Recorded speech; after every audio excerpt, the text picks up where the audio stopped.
I'm going to demonstrate actually a femoral acetabular distraction manipulation. It's also called the wet thunk.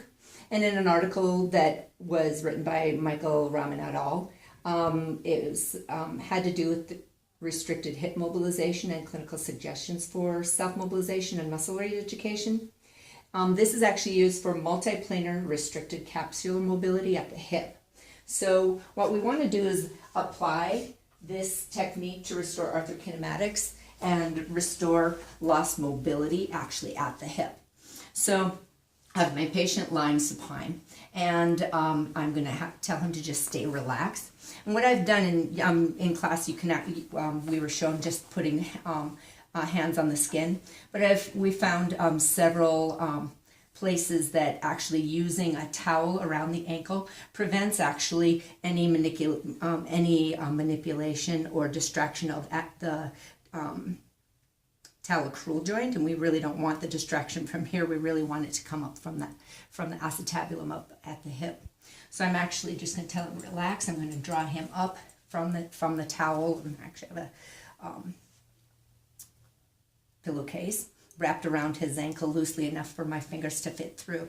I'm going to bring him up, and what I want is actually him to be in a loose pack position for the hip. And so I want him to bring him into slight hip flexion, and then also some abduction and external rotation. So I'll find where that,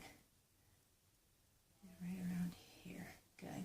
Now go ahead, and I'm going to tell my patient, go ahead and take a nice deep breath. As he exhales, bring it all the way through. And apply that caudal high velocity thrust towards yourself. And did you feel anything? Whether he actually felt that wet thunk of that acetabulum, you can do this 3 or 4 times. And if there is that feeling of that wet thunk of the acetabulum, you've actually increased mobility and hopefully decreased pain both at the hip. And actually what's nice about this, the study also showed that you could do this distraction on a patient who has osteoarthritis. So that's nice to know for someone who, for other manipulations, especially high velocity, they're not nearly as safe for. So this is the acetabular distraction to decrease hypermobility of the hip.